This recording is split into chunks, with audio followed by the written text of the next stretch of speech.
फलों और सब्ज़ियों की ग़िज़ाइयत जो है उनके छिलकों में होती है, इसलिए करेलों को मैं छीलती नहीं हूँ। सिर्फ़ मैं उनको छिलकों समेत काट के धो के उनको छिलकों समेत काट के पके हुए बीज जो हैं वो निकाल देती हूँ। इस तरह से यूँ पके हुए बीज मैं निकाल देती हूँ, और जो सॉफ्ट वाले बीज होते हैं ना, इस तरह से उनको मैं इसी तरह रहने देती हूँ जैसे कि ये हैं। ठीक है। हाँ, अलबत्ता पके हुए बीज मैं ज़रूर निकालती हूँ। आज मेरा इरादा था भुत करेले बनाने का, भरवे करेले बनाने का, लेकिन जब मैंने देखा तो करेले जो थे ना वो इस तरह नहीं थे कि मैं इसके भुत करेले बना सकूँ, क्योंकि सिर्फ 4 करेले थे। और 4 करेले तो पूरे नहीं होते ना, हर बंदा अगर एक एक करेला भी ले तो हमें कम से कम 8 करेले चाहिए थे। तो अब यहाँ से करेले मंगाना कोई इतना आसान काम नहीं है। कौन अब काला बाग जाए और फिर जाके उसको ले के आए। ठीक है, तो मैंने कहा चलो आज मैं करेले कीमा बना लेती हूँ। तो इसलिए मैं करेलों को काट के अब उनके पके हुए बीज निकाल रही हूँ, और ये देखें छिलकों समेत मैं करेलों को रखूँगी। एक तो इनकी ग़िज़ाइयत होती है, नंबर 2 मुझे अच्छे लगते हैं छिलके। जिस ज़माने में करेलों को खुरच के बनाया करते थे ना, ये सारे ऊपर से छिलके उतार के, तो मेरी अम्मी छिलकों को अलग से भुना करती थी। इतना मज़ेदार सालन बनता था कि मैं आपको क्या बताऊँ। इन करेलों को जो ऊपर से छिलके उतरते थे उनको घी में भून के निकाल लिया, फिर प्याज लाल किया, प्याज को निकाल लिया, फिर नमक मिर्च और नो टमाटर, नो दही, नथिंग, और मसाला भून के थोड़ा सा उसमें ये छिलका जो है ना वो डाल दिया, और साथ तला हुआ प्याज डाल दिया। ओहो हो, मैं क्या बताऊँ आपको, कितना मज़ेदार वो सालन बनता था। ठीक है, रब्बानी भाई कुछ बना रहे हैं, आलू गोश्त आई थिंक। तो मैंने कहा मैं करेले बना लेती हूँ, करेले कीमा, जो कि मेरा इरादा था भुत करेले बनाने का, लेकिन अब मैं सिर्फ करेले कीमा बनाऊँगी। ठीक। तमाम करेलों के मैंने बीज निकाल लिए हैं। जो बहुत सॉफ्ट बीज थे उनको मैंने रहने दिया है। करेले धो के उनको खुश करके, अच्छा, मुझे करेलों में हल्की सी कड़वाहट बहुत अच्छी लगती है। जब तक करेलों की हल्की सी कड़वाहट ना हो उसका मज़ा ही क्या।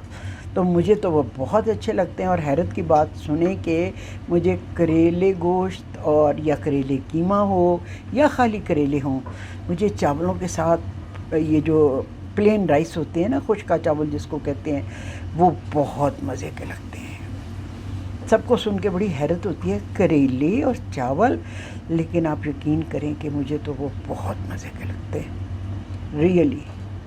अब मैं इनको फ्राई करूँगी। लोग इनको नमक लगा के मल मल के धोते हैं, कई पानी धोते हैं ताकि करेलों की कड़वाहट निकल जाए। कुछ लोग तो मैंने देखा है नमक लगा के धूप में रखते हैं। ओ नो, मुझे तो करेलों की हल्की सी कड़वाहट बहुत मज़े की लगती है। जी, फ्राइंग पैन में मैंने तेल डाल के रख दिया है, और अब एक पीस में डाल के देखती हूँ तेल कितना गर्म हो गया। तेल गर्म हो चुका है। अब इसमें मैं डालती हूँ करेले,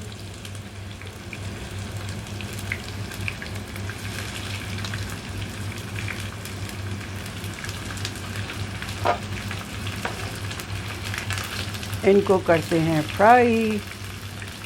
करेलों को धो के खुश कर लिया, फिर उसके मैंने ये रिंग्स काट लिए।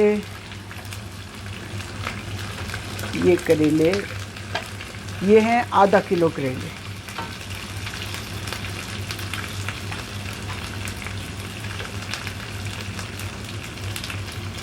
इनको करेंगे फ्राई, और जब ये फ्राई हो जाएंगे तो फिर मैं आपको दिखाऊंगी। छिलके इनके ऊपर हैं, बीज मैंने निकाल दिए हैं। जो पके हुए बीज थे, ये काला बाग से करेले मैंने मंगवाए हैं।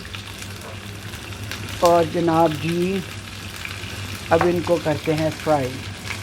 जी, करेले हो गए हैं हमारे फ्राई। छींटे काफ़ी उड़ती हैं, इसलिए मैंने ऊपर इसको ज़रा ढाँप दिया था। यहाँ मेरे पास वो जाली वाली वो नहीं है कवर्स। अगली दफ़ा रबानी ज़रूर लेके आना है उनको। छींटे पड़ती हैं ना तो मुझे ढाँपना पड़ा।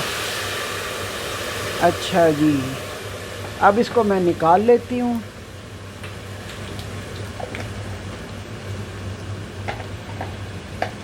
ये कड़वे करेले मैं ही खाऊंगी, मेरे हब्बी को भी अच्छे लगते हैं, और किसी को लगे ना लगे, मुझे तो बहुत अच्छे लगते हैं। अब मैं इनको निकाल लेती हूँ। जी, करेले मैंने फ्राई करके निकाल लिए हैं। ये देखिए, करेले फ्राई हो गए हैं। और अब प्याज जो मैंने काट के रखा हुआ था वो मैं डालती हूँ उसी तेल में।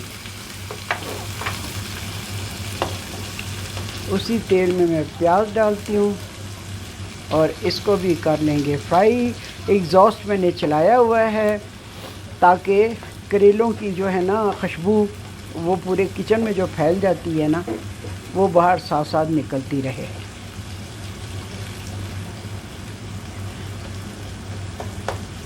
वैसे एक कैंडल भी आप जला के रख लेना अपने पास, तो काफ़ी हद तक अफाका हो जाता है। रबानी देखो, कोई कैंडल है यहाँ अलमारी में? है?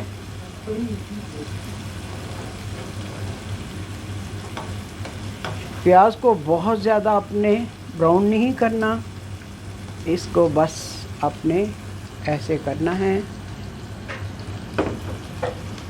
और करेलों को मैं करती हूँ एक साइड पे, और प्याज मैं फिर इसके साथ ही डाल लूँगी। ठीक है जी, प्याज को ब्राउन नहीं करना, इसको आपने स्टर फ्राई करना है। ये प्याज हमारा हो गया है। अब इसको मैं निकाल के तो करेलों की साइड पे डाल दूँगी। ठीक है, फिर मैं आपको दिखाती हूँ।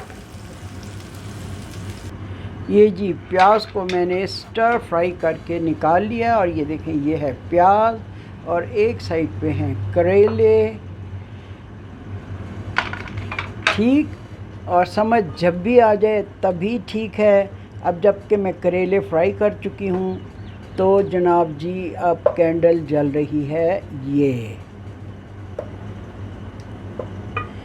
रबानी भाई उधर अपना खाना बना रहे हैं, अपने से मेरा मतलब है वो आलू गोश्त बना रहे हैं, और मैं बना रही हूँ करेले अपनी एन टेस्ट के मुताबिक। तो कैंडल भी जनाब जल चुकी है। समझ जब भी आ जाए तब भी गनीमत है। अब जबकि मैं करेले फ्राई कर चुकी हूँ तो कैंडल भी जल चुकी है। कीमा गया है जी भुन। प्याज को लाल किया, उसमें डाला मैंने कीमा। कीमे का पानी खुश्क हो गया, उसमें नमक मिर्च डाला, और फिर उसमें टमाटर काट के डाले 2 अदद, और फिर उसकी की भुनाई अच्छी तरह। अपने टमाटरों के पानी में ही मोस्टली कीमा जाता है गल। मैं बहुत कम कभी कीमे में पानी डालती हूँ।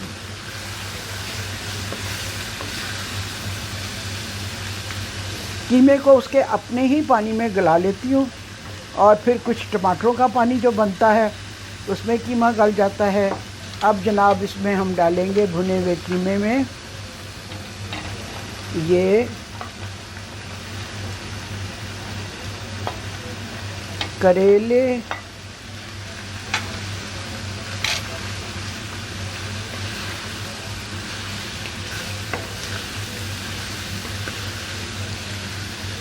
कीमे में करेले डाल दिए,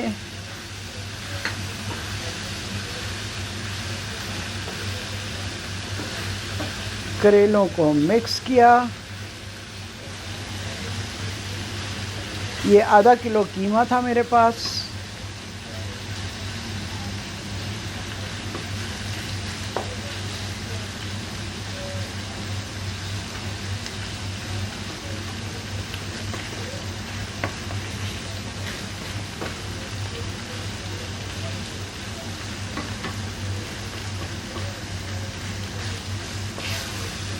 करेलों को मिक्स कर दिया ताकि थोड़े ये सॉफ्ट हो जाएं, कदरे।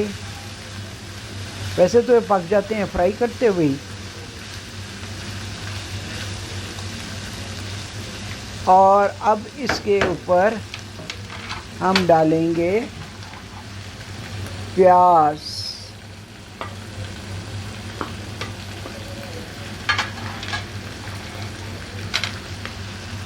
और जनाब करेले कीमा हो गया तैयार।